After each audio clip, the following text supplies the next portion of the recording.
তো আসছিল হোলির সেকেন্ডে।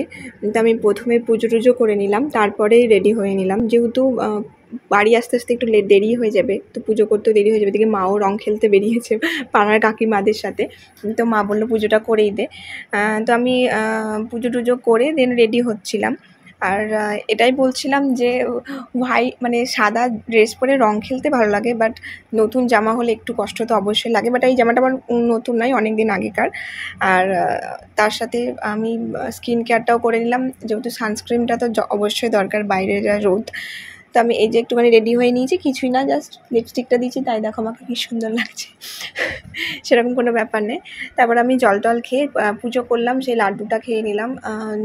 আমার লাড্ডু খুব ফেভারিট, আমার লাড্ডু খেতে খুবই ভালো লাগে। তারপর গেলাম গাড়িতে তেল পুড়তে।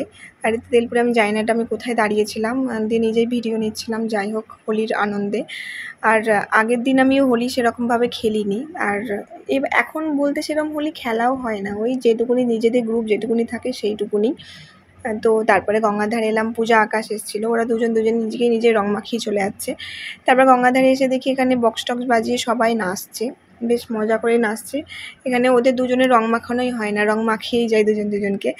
আর বেশ ভালো লাগছিলো, যেহেতু সবাই নাচছিলো, আমারও একটু একটু নাচতে ইচ্ছা করছিলো। এখানে পূজা নাচছিলো, কিন্তু কী করবো, কেউ যাচ্ছিলো না, পূজা যাচ্ছিলো না, তাই এখানে দাঁড়িয়ে দাঁড়িয়ে এনজয় করছিলাম। আর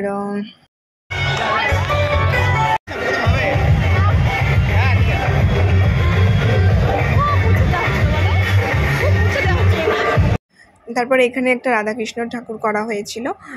তারপর আমরা আবার একটু গঙ্গাধারে বসলাম, এখানে আড্ডা টাড্ডা দিলাম, প্রীতমদা এসেছিলো, প্রীতমদাকে রং মাখালাম। আর এই যে লাভবাজি মানে কিয়া দেখলিয়া। তো এখানে আমরা একটু, আমি না নিজেকে দেখেই যাচ্ছি, কারণ এত কালারিং লাগছিল নিজেকে, তো এদের ঢঙই শেষ হয় না।